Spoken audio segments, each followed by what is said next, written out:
Les intervenants économiques ont salué la reprise. Ils s'exprimaient lors du 5e bilan de la mise en œuvre des principales recommandations du dialogue national présidé par le Premier ministre Joseph Dion-Gut.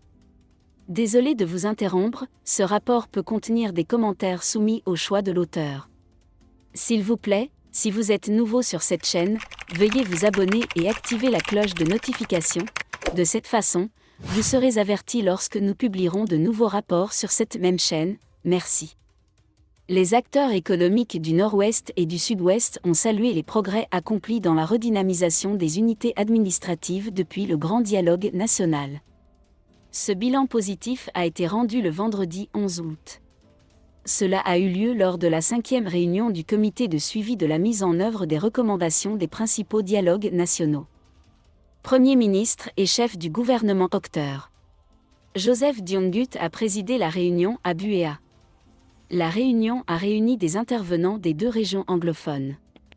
Les principales parties prenantes comprennent les petits et grands entrepreneurs, les agences de développement, les membres du gouvernement, les présidents des conseils régionaux du Nord-Ouest et du Sud-Ouest, les députés et les chefs traditionnels.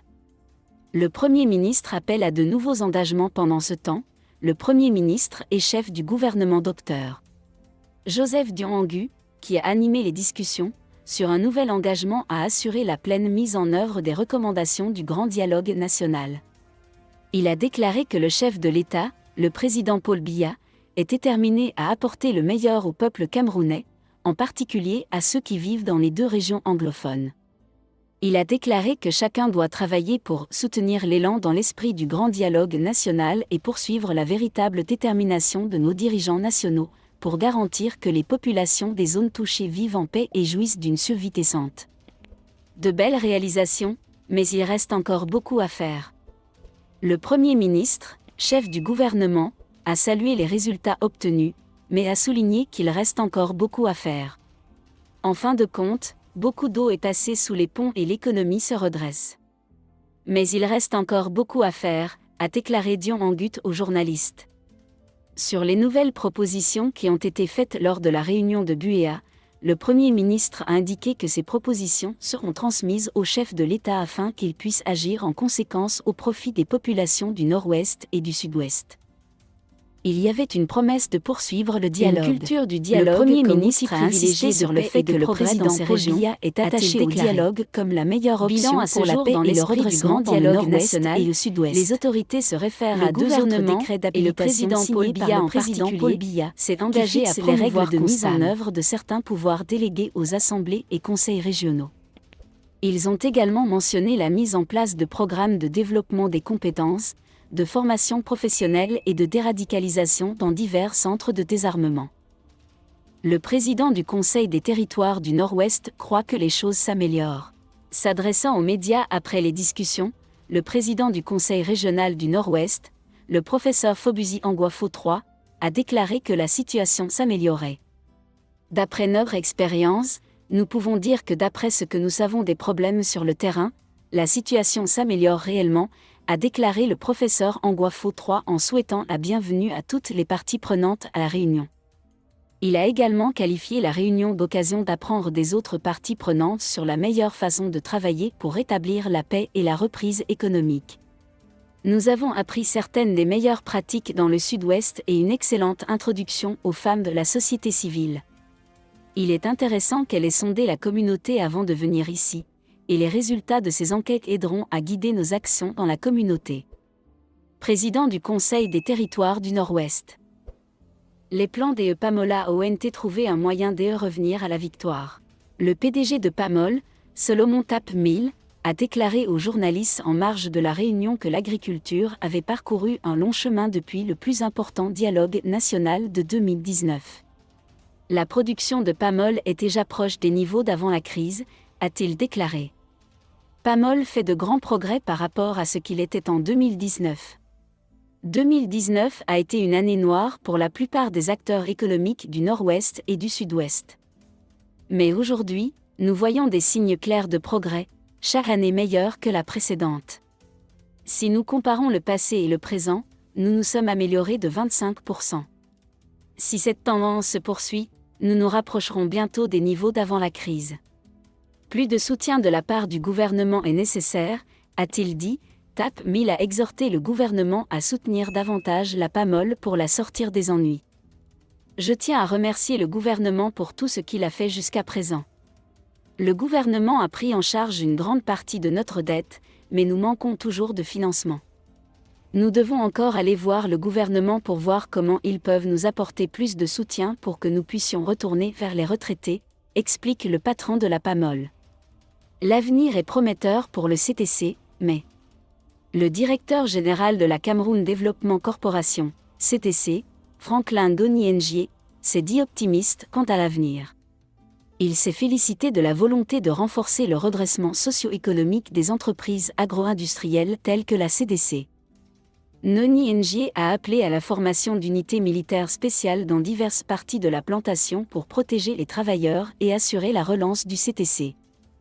Le directeur général de la CDC a déclaré « Nous avons eu des situations où lorsque nous essayons de renvoyer nos travailleurs dans les plantations, ils travaillent pendant la journée, mais lorsqu'ils reviennent dans les plantations, ils sont attaqués.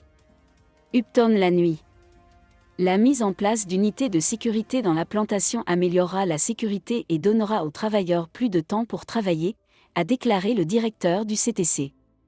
Cela conduira à une augmentation de la production.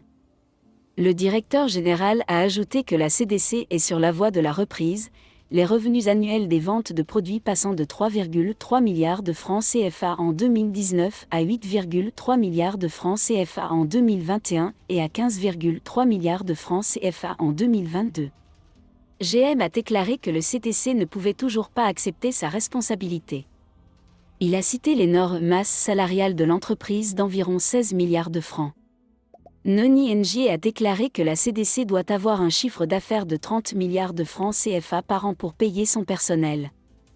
Pour atteindre cet objectif, l'entreprise dépend du soutien du gouvernement. L'exécutif de la CBC salue les progrès. Manque d'humilité pour poursuivre la conversation. Malgré les progrès réalisés dans la mise en œuvre des recommandations, Godmani a déclaré que toutes les parties doivent faire preuve d'humilité dans leur quête de paix. Tout le monde doit être humble. L'humilité est nécessaire pour que le dialogue se poursuive. Les négociations peuvent devenir difficiles si une partie devient arrogante ou se sent trop puissante, a déclaré le PDG de CPC. Les chefs religieux prêts à promouvoir le dialogue, toutes les parties impliquées dans le conflit doivent convenir qu'il s'agit d'une crise qui nécessite une solution politique, a-t-il déclaré. Le prêtre a promis de poursuivre son œuvre pour rétablir la paix dans le nord-ouest et le sud-ouest. En tant que chefs religieux, nous ne cesserons jamais d'appeler au dialogue. Nous sommes prêts à faire la médiation, a-t-il déclaré, ajoutant « Nous sommes prêts à faciliter le dialogue afin que nous puissions revenir à la normale. » La participation des femmes au processus de paix est très importante. Esther Omamo, directrice exécutive de Helping Hand au Cameroun, a déclaré que la participation des femmes au processus de consolidation de la paix était la bienvenue. Elle a dit que ces femmes travaillaient pour rétablir la paix dans les 13 divisions du Nord-Ouest et du Sud-Ouest. La prise en compte de leur point de vue est essentielle à la mise en œuvre des recommandations du dialogue.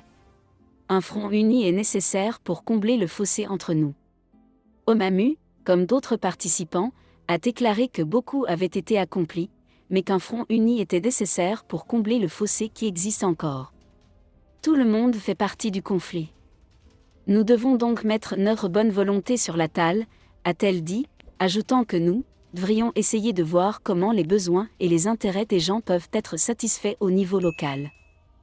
La mise en œuvre de ces recommandations nécessite une volonté politique. L'historien principal et professeur universitaire Victor Julius Ngo a déclaré qu'une forte volonté politique serait nécessaire pour mettre en œuvre les recommandations du DMN. La mise en œuvre de ces recommandations ne peut se faire immédiatement, certaines ont déjà été mises en œuvre et d'autres ont déjà été mises en œuvre.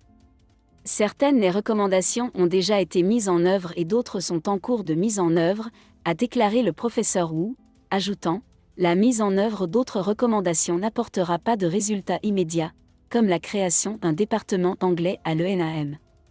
Vous ne pouvez pas faire cela parce que vous devez concevoir le programme et embaucher le personnel. Mais s'il y a une volonté politique, tout peut être fait.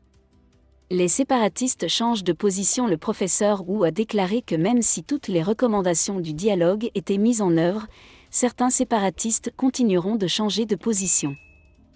Même si toutes les propositions sont mises en œuvre, certains séparatistes et leurs partisans trouveront encore des excuses pour rejeter et continuer à changer leur position. Certains profitent de la crise pour gagner de l'argent. Merci d'être resté avec nous jusqu'à ce point. Comme toujours pour promouvoir la liberté d'expression, laissez vos opinions à ce reportage dans la section commentaires ci-dessous. Si vous avez aimé cette vidéo, merci de liker, partager, commenter et surtout vous abonner à la chaîne. Et on se retrouve très vite pour une prochaine vidéo.